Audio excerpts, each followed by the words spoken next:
Bali, magbibigay lang ako ng kunting ideya kung paano ako mag-troubleshoot ng mga integrated na amplifier. Okay, sisingit muna ako ng mga integrated na amplifier ngayon dahil tambak na. Hindi pa kasi nakakapunta si paring Rayco, kaya tambak na. Kaya singit muna tayo ng mga integrated. Okay, Sakura na 735. Pakita ko na nga lang sa inyo. Sakura na AB735UB. Okay. Ayan. Singit muna tayo ng mga integrated ngayon. Yung issue nito ay mayroong basag na channel na tunog. Basag yung tunog na isang channel. Either channel left or right channel.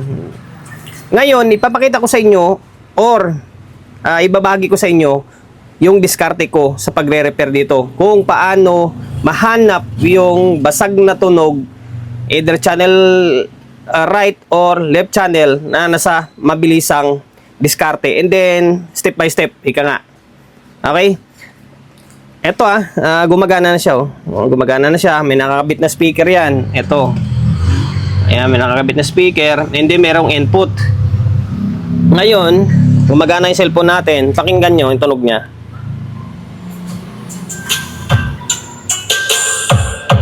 Diba? Kung maririnig nyo, halo yung tunog na maganda, and then alam mo merong tunog na basag. Ha? Diba? Okay, meron siyang basag. Hindi katulad ng mga power amplifier, tulad nito, na pwede mo siyang ima-manual. Sabi natin, ito, pihitin mo, good yung tunog dito. Tapos, pag pinihit mo dito, basag yung tunog dito, ibig sabihin, dito na channel ka magpo-focus, di ba? Dito naman naka-stereo ito, hindi mo alam kung saan banda yung may basag na tunog. Ngayon, ito yung diskarte niyan. Lagyan natin ng volume. Ayan, mamaya na, sige, mamaya na. Ikutin ko muna. Ngayon, okay, yun, patugtugin natin. Yan, ito yung likod niya. Ngayon, isa-isahin natin to. Right channel, and then left channel. Magbunot tayo ng isa. Magbunot tayo ng isa. Kaso nawala yung music. Sige, sakto lang. Ito, bunutin natin to. Bunutin natin to, Right. Bunutin ko to, Okay. Yung naiwan is left channel.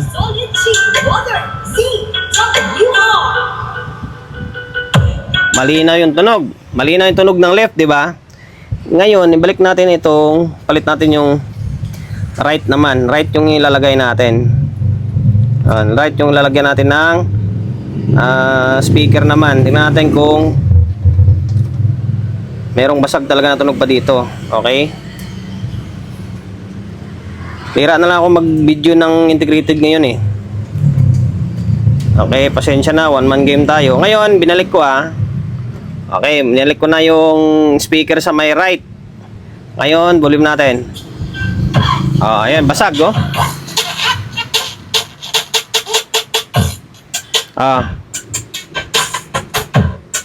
merong basag na tunog dito sa may, ito, right channel. Okay, confirm, right channel. Ngayon, ang aalamin naman natin, huwag natin tagalin yung ground niya, steady lang yan dyan. Ang aalamin natin ngayon, kung saan dito banda. Kasi ito yung amplifier niya. Saan banda dito yung may problema? Dito na side ba? Dito? Yung output na to? Or dito? Okay? Ngayon, itong diskarte niyan. Hayaan mo lang siya naka-volume. Hayaan mo lang naka-volume yan. Ayan, gumagana na siya. Magana yan, ayun, Mandar yung fan. Ibig sabihin, may signal na mapasok. Ngayon, alamin natin kung saan banda yung may problema. Ito, yung puti na yan, yung blocky na yan, 5 watts na 0.25 or fusible resistor, papunta yan dito sa may speaker, dito or dito sa may relay. Diretso yan. Ngayon, tusukin natin. Ayan, dito, basag yung tunog dito. Basag, Halos hindi na marinig yung tunog Lakasan ko pa. Halos hindi na marinig yung tunog.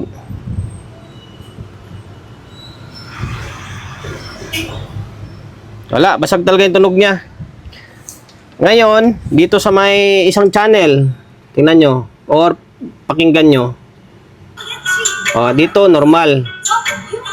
Normal, oh.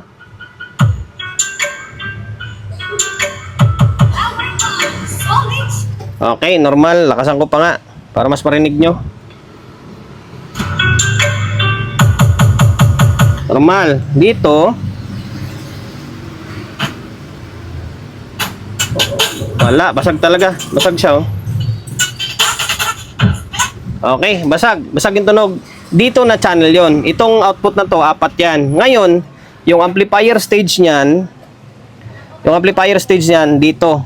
Ito, nakatakpan ng fan. Yung mula dito, papunta dito sa may loob ng fan, yung amplifier stage na yan, yan yung, dito yung output niya. Yun yung may tunog na basag. Okay, mula naman dito sa may likod ng kamay ko, papunta rito, ngayon yung amplifier stage niya, yung output na to, na normal yung tunog. Okay, ngayon, magpo-focus ka dyan. Kadalasan sa ganyang tunog, kadalasan issue niyan is merong kinalawang na resistor, kinalawang na transistor, or di kaya may na-open, or may nasirang transistor. Okay? Diyan, magpupokus ka lang dyan. Ngayon, meron pang ngayon yan eh. Pwedeng buo dito, buo itong amplifier, yung signal lang pala na galing dito, yun yung basag na tunog. Yung right channel na input dito or output, yun pala, basag. Basag yung tunog papunta dito. Meron pang isang trick niyan. Ngayon, balik natin yung speaker muna. Okay, binalik ko yung speaker. Ayan, binalik natin. Volume natin to. Volume natin yan, naka-volume. Ngayon, tanggalan natin ang input. Okay, tanggal ko yung input niya. Dito, ito yung effector na to. Yan, effector. Sa design ng Sakura, once na effector, yung in ang gagamitin mo, ikutin natin, yung in na tong gagamitin mo, dito ka mag-input, hindi na gumagana yung nandito. Hindi na gumagana yan. Kumbaga, yung input mo, yung ito, dire-diretso na yan dito sa may amplifier. Okay, ganun yung design ng Sakura. Ngayon, para malaman mo kung doon talaga ang problema, or dito sa may amplifier, ito. Salpakan mo to dito. Natin. Normal yung tunog dito. Normal, di ba? Yung left channel dito kanina, normal yung tunog. Pati dito sa may input niya, oh. Ngayon, yung right lagyan natin. Basag. Basag siya, oh. Marinig nyo, parang pupugak-pugak yung tunog. Okay. Confirm na nasa amplifier yung problema.